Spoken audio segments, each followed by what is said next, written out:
Bonjour et bienvenue. Il est temps de s'occuper du cas Sarkozy. Porté comme le patron de la politique française alors qu'il reste le président du pillage, de la trahison, et sûrement celui qui a eu le plus de mises en examen au pénal. Nicolas Sarkozy, président de 2007 à 2012, est présenté comme l'homme du courage des réformes.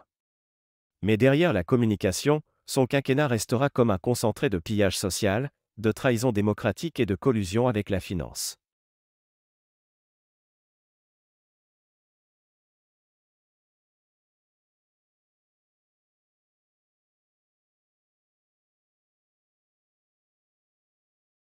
En 2010, la réforme Woerth repousse l'âge légal de départ à 62 ans, malgré plus de 3 millions de manifestants. Un an plus tard, la Cour des comptes révèle déjà 11 milliards d'euros ponctionnés sur les caisses sociales pour financer d'autres dépenses. Le scandale du Fonds de réserve des retraites, créé en 1999 pour sécuriser les pensions futures, il devait atteindre 150 milliards d'euros en 2020. Sous Sarkozy, plus de 30 milliards ont été siphonnés pour renflouer les banques et financer la dette après 2008. Résultat, en 2010, le fonds n'affichait plus que 33 milliards au lieu des 100 attendus. Sarkozy a donc cassé le système public tout en livrant nos retraites aux banques et aux assurances.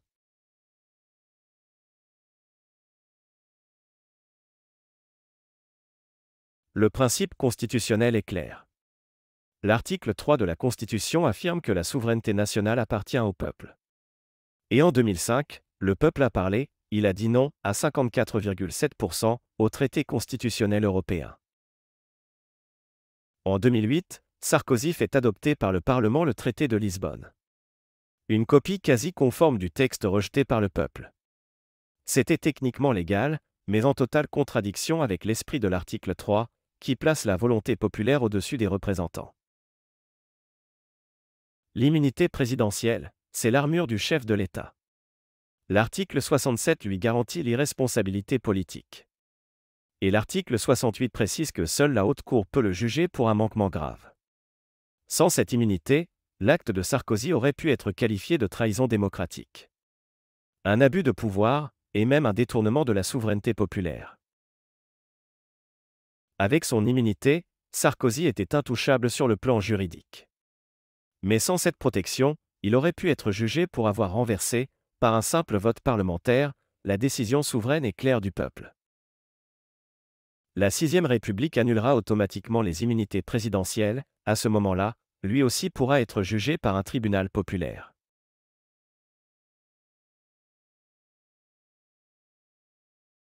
En 2007, Sarkozy met en place le bouclier fiscal.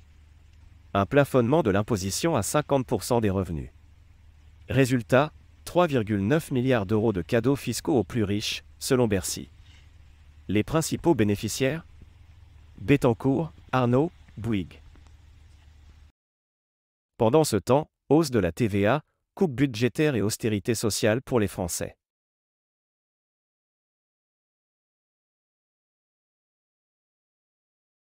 Sarkozy est un champion des mises en examen. Affaire Bettencourt, entre 2010 et 2015, soupçon de financement illégal via la milliardaire. Affaire Kadhafi, de 2007 à 2012, Sarkozy mis en examen pour financement libyen, jusqu'à 50 millions d'euros selon Mediapart. Affaire Big Malion, en 2012, fausse facture, et une condamnation en 2021 à 1 an de prison ferme, aménageable, pour financement illégal de campagne.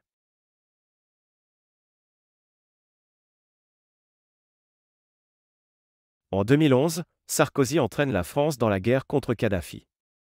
Un rapport parlementaire britannique publié en 2016 conclut que cette intervention fut motivée par des intérêts politiques et personnels, et non par la démocratie. Selon Mediapart, cette guerre visait aussi à effacer les preuves du financement libyen de sa campagne de 2007. Résultat. Un pays détruit livré aux milices, des vagues migratoires massives vers l'Europe, et une instabilité durable du Sahel jusqu'à toute la Méditerranée. Nicolas Sarkozy restera dans l'histoire comme le président du pillage et de la trahison. Il a siphonné 30 milliards d'euros de nos retraites pour sauver les banques. Il a violé le vote souverain du peuple avec Lisbonne. Il a offert des milliards aux milliardaires avec le bouclier fiscal. Il a accumulé les affaires judiciaires, Bettencourt, Kadhafi, Big Malion. Et il a plongé la Libye et toute la Méditerranée dans le chaos. Voilà pourquoi Sarkozy n'a pas seulement gouverné, il a trahi. Nos retraites, notre démocratie, notre souveraineté et même notre paix extérieure ont été sacrifiés. L'histoire retiendra qu'il a servi la finance et les puissants, contre le peuple. Partagez, commentez, et surtout, n'oubliez jamais.